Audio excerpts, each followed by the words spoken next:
Angel Reese just managed to blow what should have been the simplest PR victory in WNBA history, and I'm going to break down exactly how she pulled it off. Not once, but twice. This isn't guesswork. This isn't manufactured controversy for engagement. What you're about to hear is a clear, well-documented pattern of behavior that major media outlets consistently avoid confronting. And by the time this video is over, you'll understand why the WNBA's biggest issue isn't officiating, isn't the calendar, and certainly isn't the fan base. Let's be clear from the start. I don't make videos about players the audience has already moved on from. Angel Reese, related content saw a massive drop in views, and that alone tells you everything about where her real star power currently sits. But today, we're revisiting her story because what just occurred is simply too significant to brush aside. USA Basketball recently released their behind-the-scenes footage. Nothing unusual there. Players sharing their experiences, complimenting one another, talking about chemistry, and promoting unity. That's the usual formula.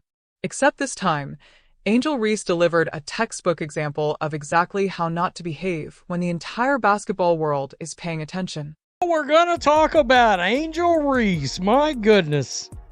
Oh, back again after a significant layoff on the channel, and it's because, I hate to break it to you, Angel, nobody was watching the videos anymore.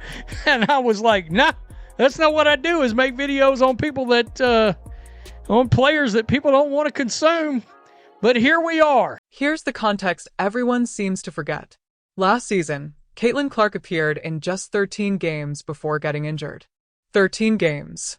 And within that short stretch, we still saw 3 or 4 major flashpoints. 2 of them turned into full-blown controversies. One, in particular, was the Angel Reese, Caitlin Clark incident that sparked endless opinion pieces and triggered a league-wide investigation. You remember how that played out. Indiana Fever fans were accused of directing racist chants at Angel Reese during a game. The story blew up instantly. Social media went into meltdown mode. Headlines were everywhere. The WNBA announced a serious investigation. And here's the part that still doesn't get talked about enough. The Indiana Fever organization didn't step in to defend their own fans at all. They stayed silent and allowed their fan base to be publicly dragged. So, what happened when the investigation wrapped up? Nothing. Literally nothing. No proof. No racist chants. No slurs. No evidence whatsoever. What it turned out to be was an audio sound effect played through the arena speakers, the same generic noise that's used in arenas all over the country. A standard YouTube-style sound effect that gets played at countless games. But this is where things really start to matter. The day after the incident, or maybe a couple of days later, Angel Reese held a press conference. She had the perfect moment to shut everything down. All she had to say was, "I didn't actually hear anything racist from the fans," and the entire narrative could have ended right there before it spiraled out of control. Did that happen? Not even close. Instead, she went along with the storyline. She publicly said she felt good about the investigation taking place. She allowed fans to remain under scrutiny, even though nothing had actually occurred. That's not standing up for what's right, that's playing along with the optics. And look, to be fair, emotions run high in those moments. Maybe she truly believed she heard something at the time. That's a reasonable benefit of the doubt. But even after the investigation completely cleared the fans, the narrative didn't disappear. The damage had already been done. Now fast forward to the present. USA Basketball Training Camp. Angel Reese is surrounded by elite talent, the best players in the world. Caitlin Clark is there too. Same jersey, same mission, same goal. This was the ultimate chance for a redemption arc. A moment to demonstrate growth, maturity, and unity. Then the USA Basketball behind-the-scenes video gets released. Angel starts talking about the players she's learned from. She names teammates individually. She praises Aaliyah Boston. She highlights Chelsea Gray's behind-the-back passes. She goes into detail about specific skills she's picking up from other players' games. During that whole situation, I believe it was the next day or the day after, Angel Reese was interviewed after practice. She had an opportunity to squash the narrative right there. I never heard anything that I would construe as being racist from those Indiana Fever fans, blah, blah, blah. She did not do that. She played along with it. Let's be real. She went along with that narrative. In fact, she was like, yeah, I feel good about the fact that they're doing an investigation. All the while knowing nothing happened. And then she leaves Caitlin Clark out entirely. No mention at all. This is the top point guard in women's basketball. The player who led the league in assists. The one responsible for record-breaking viewership numbers. A generational talent who is actively reshaping the future of the WNBA. And yet, total silence. Now, if Angel had simply made a broad comment about learning from everyone, that would have been completely fine. No issue there. But that's not what happened. She specifically called out other players by name. She went into detail about their individual skills. She made it obvious she was closely studying particular games and techniques. Given that context, the omission of Caitlin Clark doesn't look accidental. It looks deliberate. There's really no other way to interpret it. This wasn't a slip. It was a conscious choice, and I don't see any argument that changes that. Here's what the ideal response could have sounded like. Playing alongside Caitlin has been amazing. Catching passes from the best distributor in the game. Watching her court vision up close. Learning how she controls the pace, along with Aaliyah's post work, Chelsea's ball handling, Paige's scoring. Being around this level of talent every single day elevates your game. That's it. 20 seconds. That's all it would have taken. 20 seconds to put years of speculation to rest about whether she respects Caitlin's game. 20 seconds to show that representing USA basketball matters more than personal feelings. 20 seconds to demonstrate the maturity everyone keeps insisting these players have. But she didn't do that. And that speaks volumes about where things actually stand right now. Because let's be honest about something.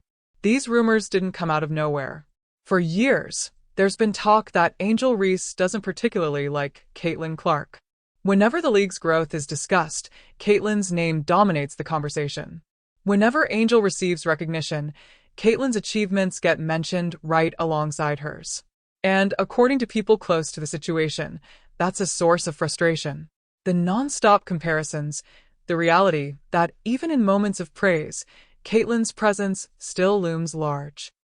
You want to be surrounded and play with the best. To be the best, you got to play with the best, and you got to beat the best. So I'm just really thankful to be able to be here with the best. I mean, I'm not going to take this moment for granted. I'm so thankful because a lot of people don't have this moment. So I try to take a lot of things from other people, from communication to even just ball handling, like being around players like Chelsea where she does the behind the backs and you have to be ready for it, and just being able to feel cause energy, being able to see Aaliyah post up and post deep and being able to take those things and implement it within yourself. Okay, and what exactly are we supposed to do about that? Feel sorry? Every elite player in sports history has lived under comparisons. Michael Jordan was constantly measured against Magic and Bird. Kobe shared the spotlight with Shaq. LeBron has been compared to everyone who ever touched a basketball. That's the price of greatness. When you're operating at the highest level, you get evaluated against the best. You don't get to opt out just because it's uncomfortable. And here's the part people avoid saying out loud. Right now, Caitlin Clark is the best point guard in women's basketball. I'm allowed to believe that. You're allowed to disagree. But the numbers, the on-court impact, the eye test, and the way she's completely transformed the league's visibility make that argument extremely hard to refute. Chelsea Gray is phenomenal. Multiple championships, finals MVP, one of the smartest players the game has ever seen. That's not up for debate. But at this moment, there's one true floor general in the league, and it isn't her. That's not disrespect, it's reality.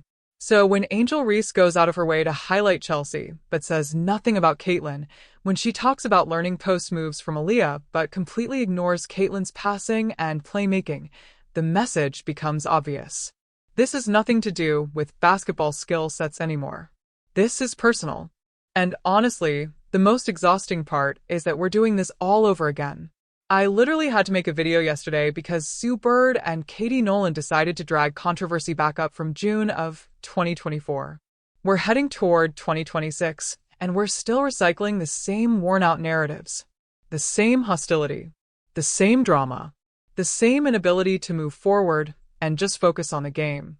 Think about how wild last season already was. Caitlin Clark played only 13 games, and within that tiny sample, we still had multiple major incidents. Now, imagine if she had played a full season, 35 or 40 games.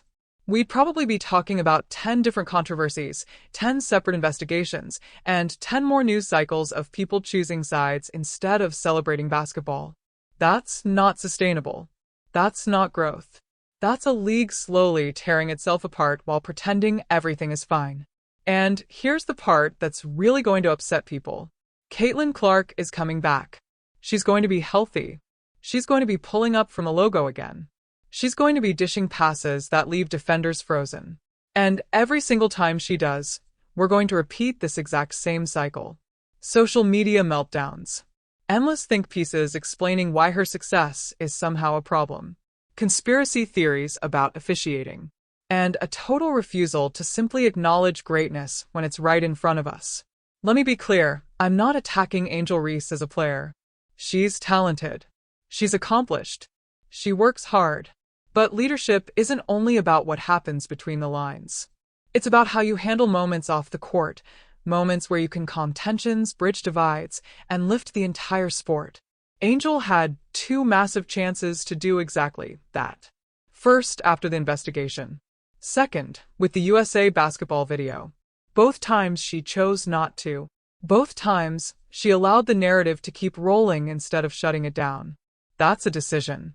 And decisions come with consequences. The consequence here is that we're right back where we started.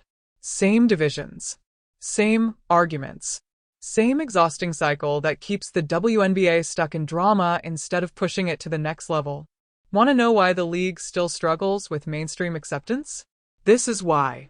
Because instead of rallying around shared success, we're constantly fighting over respect, credit, and who the villain is in the latest trending storyline. The irony is that the WNBA has never been in a stronger position. More visibility than ever. More investment. More young talent. More potential for explosive growth. And yet, here we are still letting personal issues overshadow the product. Still choosing controversy over progress. And Angel Reese isn't the only one who dropped the ball here. The media failed by not correcting false accusations. The league failed by not defending innocent fans. Commentators failed by keeping narratives alive that they knew weren't true. But Angel had the easiest PR opportunity imaginable, twice. All she had to do was acknowledge Caitlin's game. Say something positive. Show that USA basketball is bigger than old tensions. Be the bigger person. Set the tone. She didn't. And now we're all stuck having this same draining conversation again. So, here's the real question. When does this stop? When do we get to enjoy elite basketball without turning every interaction into a debate about respect and recognition? When do players realize that lifting each other up doesn't make you smaller, it makes everyone bigger? Let me know what you think in the comments, because I genuinely want to hear it. Are we doing this for another 5 years? Another 10? Or is there a version of the WNBA that finally moves past this and focuses on what actually matters, the game itself? The ball is in their court, literally and figuratively. But based on what we just saw from Angel Reese, I'm not holding my breath. If you made it this far, hit that like button. Subscribe for more unfiltered sports reality checks. And share this with someone who needs to hear it, because the truth isn't always comfortable, but it's always necessary. Peace.